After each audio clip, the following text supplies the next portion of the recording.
Le gouvernement de la République démocratique du Congo vient de se doter de ses membres, 54 au total. On parle de vice-premier ministre, ministre d'État, ministre et vice-ministre. Vous aurez droit à une analyse. Nous l'avons reçu pour vous. Monsieur Gardidiana qui revient sur la qualité, le profil et même les urgences qu'attendent ces membres du gouvernement. Mais aussi dans cette édition Zoom Eco Live, nous parlerons de l'inflation en hausse à la 4e semaine du mois de mai 2024. Mesdames et messieurs, merci de nous suivre. Nous émettons à Kinshasa, capitale de la République démocratique du Congo, et nous démarrons avec les nouvelles en bref. Et on se retrouve juste après pour le détail. C'est parti.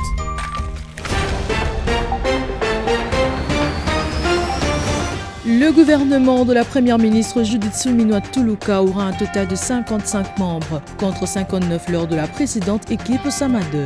Après un long moment de suspense, Tina Salama, la porte-parole du président de la République, a dévoilé ce mercredi 19 mai 2024 le nom de personnalité choisie sur base de critères de la compétence, de l'expérience et de la probité morale. Plus de détails sur Zone-Planet.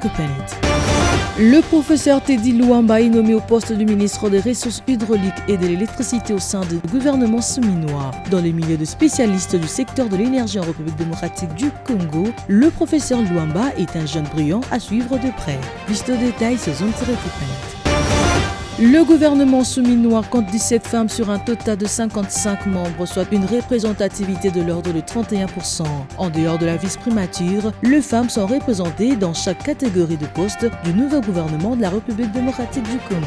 Plus de détails sur Zone-Planet.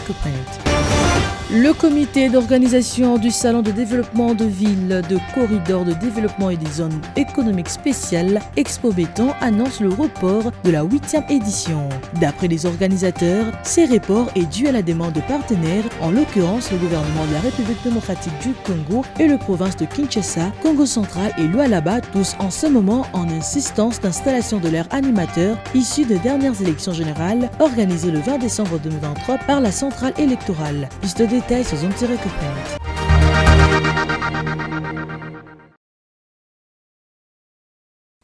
Les chiffres clés nous parlent de l'inflation en hausse à la 4e semaine du mois de mai 2024. Et pour en parler, nous recevons sur ce plateau Judith Unamaka. Elle fera son entrée tout de suite après ceci.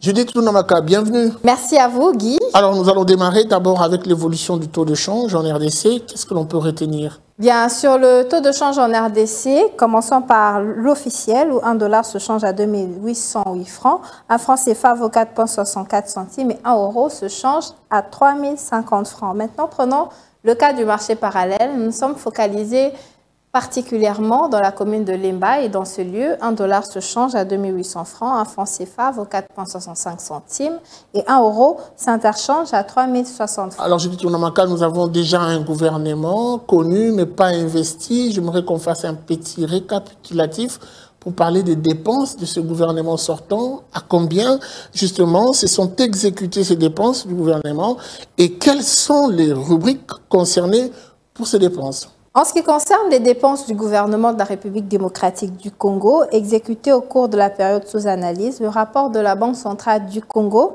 renseigne qu'elles se sont chiffrées à un total de 1881,6 milliards de francs congolais, soit 676,5 millions de dollars. Et la grande partie de ces dépenses ont concerné les dépenses liées à la rémunération des agents et fonctionnaires de l'État, qui se sont élevés à 687,9 milliards de francs congolais, ainsi que d'autres frais de fonctionnement des institutions des ministères, pour une somme équivalente à 376,9 milliards de francs congolais. Parlons également de ces dépenses publiques du mois d'avril 2024. Comment elles se sont programmées? Du côté des dépenses publiques de ce mois d'avril 2024, elles se sont programmées à 2821,2 milliards de francs congolais. Et en cumul annuel, au 26 avril 2024, le tableau de suivi de la situation financière de l'État congolais indique justement que les recettes publiques ont atteint 7 757,7 milliards de francs congolais contre des dépenses de l'ordre de 7 694,7 milliards de francs congolais. Merci beaucoup à vous pour ces précisions. C'était un plaisir d'être avec vous sur ce plateau. Merci à vous, Guy. C'était un plaisir. Parlons cette fois-ci de ces classements du Fonds monétaire international. Ah ben oui, un classement qui met en avant-plan 5 pays en Afrique. En parlant de l'économie, que dire de la République démocratique du Congo? Ces classements répondent à quels critères? Vous aurez plus de détails dans cette rubrique, dossier qui vous est présenté par Judith Piombo. Judith Piombo, bienvenue à vous. Merci. Vous nous ramenez à un sujet qui parle de ce classement des économies fortes, d'abord en Afrique. Un classement organisé par le Fonds monétaire international. Moi, j'aimerais, et c'est la première question, savoir quels sont les critères qui rentrent en musique et qui assurent ces classements du Fonds monétaire international. Alors, d'après la directrice fondatrice du programme Afrique de la Fondation Carnegie pour la paix internationale, ce réaménagement du classement des pays reflète ou encore est dû aux défis fiscaux, mais aussi aux différentes politiques monétaires qu'ils ont mis en œuvre. C'est un classement de 2024. Moi, j'aimerais qu'on fasse un retour en 2023 en dressant un parallélisme, justement en évoquant la liste. Quels sont les pays alignés cette fois-ci comparativement à 2023? Voilà, s'agissant de la petite étude comparative, commençons en 2023, soit juste une année avant ce réajustement, mais avant d'y arriver, soulignons que malgré les différents défis mondiaux, mais également régionaux, l'économie africaine a comme ça maintenu une croissance assez soutenue. Alors revenons en 2023 pour commencer avec le premier pays, d'après le classement du Fonds monétaire international, c'était le Nigeria qui a maintenu sa position de leader avec un produit intérieur brut de 390 milliards de dollars américains. Puis l'Égypte qui a consolidé son rôle de moteur économique en Afrique du Nord, et l'Afrique du Sud qui, malgré les défis internes, a conservé sa place avec un PIB de 380,91 milliards de dollars américains. Et pour cette année, c'est l'Afrique du Sud qui a remporté la première place avec un PIB de 373 milliards de dollars américains, suivi de l'Égypte avec un PIB de 347 milliards de dollars américains, et l'Algérie, riche en pétrole, prend la troisième place avec un PIB qui s'élève à 267 milliards de dollars, suivi du Nigeria, autrefois considéré comme le géant économique de l'Afrique. Lui, son PIB est maintenant de 253 milliards de dollars. Et on finit avec l'Éthiopie qui occupe la cinquième place avec 205 milliards de dollars américains. Sur votre liste, on constate que la RDC est le grand absent. Qu'est-ce qui justifie cette absence? Voilà, pour le cas du pays, ces perspectives de croissance qui restent comme ça assez supérieures à d'autres pays de la sous-région sont malheureusement soumis à des aléas assez négatifs concernant particulièrement la guerre à l'est du pays, mais également d'une autre part la conjoncture internationale qui n'est pas très certaine. Partons de la schématisation de votre pensée. Peut-on nous dire aujourd'hui, Judith Piombo, que la grandeur d'une économie s'est traduite par justement l'amélioration de la qualité de vie de sa population? Alors à ce stade, il sera assez difficile d'affirmer que la taille des économies africaines influe ou encore affecte directement la qualité de vie de ses habitants, puisque à nos jours encore, il y a de ces pays qui se débattent avec des dettes assez croissantes, des problèmes d'infrastructure, une inflation record et une croissance économique faible. Et donc, ces défis et tant d'autres encore, tels que la hausse du taux d'intérêt des banques centrales, affectent le pouvoir d'achat des individus, mais également des ménages de ces économies. Alors, on va se quitter avec cette question sur les perspectives économiques en Afrique. Quels sont les facteurs qui peuvent influencer cette dernière? Alors, selon le Fonds monétaire international, les défis mondiaux persistent tels que l'inflation élevée, la hausse des coûts d'emprunt, les chocs climatiques, mais également l'instabilité politique qui affecte également les perspectives économiques. Mais c'est pas pour autant que toutes ces économies restent pour autant sombres. On peut comme ça parler au-delà de tout ceci du continent africain qui sera deuxième région économique la plus dynamique cette année avec une croissance de 3,5% pour 2024 et 4% en 2025. Merci beaucoup à vous pour ces précisions. Vous étiez donc à la présentation du dossier. Merci à vous, le plaisir est partagé.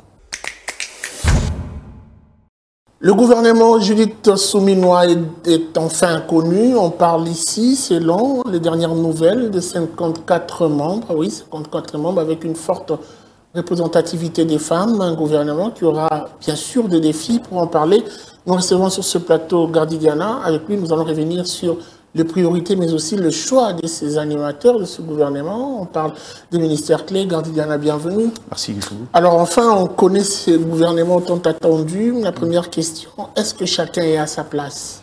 Dire que chacun a sa place, non. Par exemple, Aujourd'hui, il y a certains secteurs où on a opéré des choix politiques, mais la vérité est que dans les secteurs clés, il y a eu une nette volonté de la part du chef de l'État de pouvoir mettre des gens assez lucides. Certains ont douté peut-être de leur expérience parce qu'ils sont moins connus du grand public, mais dans le fond, il y a quand même une bonne représentation en termes de technicité dans différents coins. Mais comme vous le savez, avec cette taille-là de 54, alors qu'on attendait bien moins que ça, il y a quand même un goût d'inachevé parce qu'il y a quelques 2, 3, 4 profils qui dérangent, notamment la plupart des gens qui sont revenus, comme Jean-Lucien Boussa, l'éternel qui, depuis Kabila, est toujours ministre, en train de permuter des postes. On se demande pourquoi. Dans chaque sortie du président de la République, il y a toujours un regret lié au ministère de la Justice. Bien évidemment. Aujourd'hui, et il a fait preuve de rébellion. Il y a eu une occasion de changer la donne en nommant un ministre de la Justice. Je ne parle pas de changer la donne, mais il a fait preuve de rébellion en matière de justice. Il est allé chercher un jeune, un opposant de surcroît, et quelqu'un qui était son challenger aux élections. Je crois que c'est l'un des rares fois où il est resté cohérent dans sa politique, dans sa déclaration d'investiture. Il est rentré dans ce que moi j'appelle la meilleure logique de gouvernance. Pour moi, les questions de développement transcendent les clivages politiques. Quand on veut parler de développement, on ne tient pas compte de qui est de quel bord. C'est est-ce qu'il est capable d'apporter les résultats? Est-ce qu'il est capable? C'est la question que je vous retorque. Je vous rétorque plutôt. Constant Mutamba, à la tête du ministère d'État, chargé de la justice. Je sais que les gens vont mettre sur la sellette sa jeunesse, mais heureusement, moi je connais Constant Mutamba depuis beaucoup d'années. Je le connais depuis très longtemps. J'ai eu même le temps de collaborer avec lui quand il était l'un des invités privilégiés de Télé 50 à l'époque. Commencé à l'université, jusqu'à sa carrière professionnelle, on vous dira que des éloges sur... C'est un garçon hyper intelligent et un érudit. Je crois que Constant répond à la logique de... Et j'ai préféré et je lui conseillerais de garder cette posture-là. Quand il intervient au niveau de la justice, au-delà de son côté jeune, au-delà de son côté intelligent, au-delà de son côté opposant, qui vient donner une forme de coloration large à ces gouvernements, parce que le chef de l'État a aussi servi aussi de lui, parce que c'est quelqu'un qui ne va pas subir les pesanteurs d'ordre politique. Il ne répond pas de regroupement politique en interne. Il ne répond pas du présidium de l'Union sacrée. Il est lui-même responsable d'un regroupement politique. Lui-même, il est responsable d'un regroupement politique de l'opposition. Ça veut dire qu'il doit garder le droit critique qu'il avait. Est-ce que l'on peut dire qu'aujourd'hui, c'est un risque que prend le chef de l'État en nommant Raissa Malou à la tête du ministère de l'EPST? Je ne pense pas que ce soit un risque. Je ne pense pas que ce soit un risque. On va chercher quelqu'un qui connaît le méandre, quelqu'un qui, depuis un moment, travaille aux côtés de l'EPST, quelqu'un qui est tourné dans ses différents projets vers les questions, je parle ici de qualité de l'enseignement. C'est vrai, il y a cette question de la masculinité positive, où elle est constamment dans cette quête-là de voir les femmes s'orienter vers les sciences et la technologie. Aujourd'hui, la question de la jeune fille est une question très cruciale en matière d'éducation, je l'ai toujours dit. Quand vous regardez le taux d'échec scolaire en classe, c'est généralement les hommes. Les femmes, il y en a moins. Mais le problème, c'est qu'au finish, peu de femmes arrivent à finir les écoles pour des raisons culturelles que nous connaissons. S'il y a une femme qui peut, cette fois-là, résoudre ces problèmes, faire savoir aux gens que les cultures ne sont pas en opposition avec l'instruction, je crois qu'elle fera l'affaire. Mais au-delà de ça, c'est comme je dis, elle vient continuer cette politique. Il y a quand même un autre ministère qui ne fait pas assez parler de lui, c'est le ministère de la formation professionnelle. Et je vois une permutation, on met à la tête Marc Ekila. Votre appréciation? Je crois que c'est quelqu'un d'un peu conciliant. C'est quelqu'un aussi de très tourné. Le secteur de la formation professionnelle a souvent été jugé comme étant un secteur ambigu, en fait. Souvent pris en étau entre les autres sous-secteurs. De l'éducation. L'éducation, voilà. L'enseignement primaire, secondaire et technique, mais aussi l'enseignement supérieur et universitaire. C'est vrai, il est très proche de l'ancien EPST qui est aujourd'hui ministère de l'Éducation nationale. Mais je pense qu'avec l'expérience de background qu'il a, avec cette réforme au niveau de la dénomination, je crois que dans le texte attribuant le fonctionnement, en fait, la loi sur le fonctionnement et les prérogatives de prochains membres du gouvernement, les choses seront un peu plus claires. Et pour quelqu'un comme lui, j'espère qu'il pourra nous sortir de ces marasmes-là, de cette confusion qu'il y a eu, qui a presque maintenu ces ministères à ras de sol. Mais moi, je crois qu'on lui donnerait beaucoup, on lui donnerait les chances. Et surtout, c'est quelqu'un de très entreprenant. Je sais ce qu'il a fait avec le département de Marine, qui était aussi un département presque mourant. Il a quand même apporté quelques réformes là-bas avec non seulement le choix de deux animateurs, mais aussi dans les politiques qui a permis à ce que cette direction puisse apporter suffisamment dans le trésor public. Aujourd'hui, on vous considère comme prophète puisque vous avez dit des choses comme si inspiré par le Saint-Esprit. Patrick Mouya est reconduit. Est-ce qu'il le mérite? Je pense que je veux me répéter. Je ne voyais pas ici faire différent. Je vais être très clair avec vous. Il y avait un challenger, Thierry Monsenepo, que les gens pensaient qu'il était aussi jeune, venant du média, qui pouvait faire un bon porte-parole. Mais malheureusement, la plupart des gens qui... Déjà très annoncé au départ. Très annoncé au départ. Voilà. Malheureusement, quand les gens regardent ces secteurs-là, on a beaucoup plus le regard tourné vers le porte-parole. Je ne sais pas pourquoi on a réduit à rien le rôle de ministre de la communication et des médias pour mettre un accent sur le porte-parole. Je comprends. Il y a eu un cas d'école, Mende, qui s'est fait ici un modèle absolu, parce que par sa virilité, par son éloquence, par sa manière de parler, en matière d'éloquence, Patrick Mouya est très éloquent, tout le monde le sait. Mais je crois ici que c'est quelqu'un qui a su répondre directement. Le chef de l'État est très regardant sur la question de la presse. Il vous souviendrez qu'on est allé au Congrès, c'est avec sa bénédiction, il était là même pour discuter avec la presse. Et je crois qu'en lui, il a trouvé quelqu'un, un répondant, quelqu'un à qui il peut facilement parler au quatrième pouvoir et quelqu'un sur qui il peut agir. Patrick Mouya est très conciliant. Quand il organise le réunion, ce n'est pas quelqu'un qui vient avec la posture du genre « c'est lui l'État, journaliste proche de l'opposition ». Ça n'existe pas. Quand vous allez au briefing, chacun a droit, chacun y va à tour de rôle. Mais au-delà de ça, dans le réforme, c'est quelqu'un qui, dans les propositions de loi, le jour où il partira, il laissera une proposition de loi qui vise à améliorer ces secteurs qui étaient devenus un peu en proie aux moutons noirs. Au-delà de ça, c'est quelqu'un qui sait arbitrer et manager les questions de journalistes. Merci beaucoup, Gardidiana, pour ces précisions. C'est à moi de vous remercier. Suivez-moi tout le jour à travers Zoom Wende sur Zoom Eco Live. Abonnez-vous sur notre chaîne YouTube. Zoom Eco Live, la référence de l'actualité économique en RDC. Le marché des jours nous ramène une bonne nouvelle. Il s'agit ici de la baisse du prix de carburant, principalement à Kinshasa, capitale de la République démocratique du Congo. Et Naomi Kandé nous ramène ses précisions à travers sa rubrique Zoom Wende, et c'est tout de suite.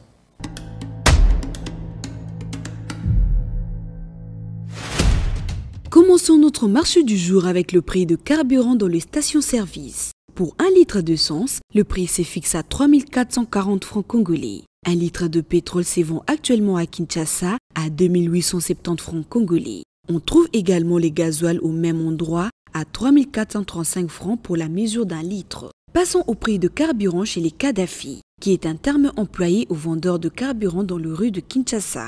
Pour 1 litre d'essence chez les Kadhafi, le prix se fixe à 3 500 francs. Actuellement, 1 litre de pétrole au même endroit revient à 7 000 francs. Et enfin, pour finir, la mesure d'une bouteille de Coca-Cola d'un pétrole se vend à 2 000 francs.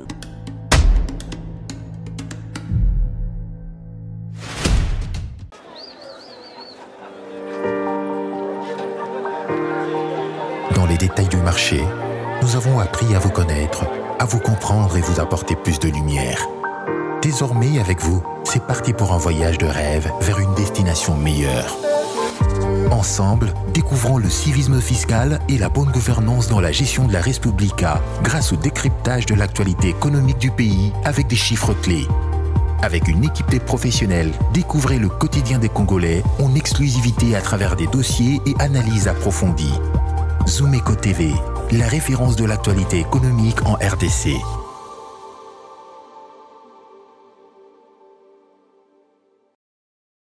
Voilà, c'en est fini pour aujourd'hui. Merci de nous avoir suivis et la suite sans doute au prochain numéro avec le même plaisir. Au revoir et à très vite.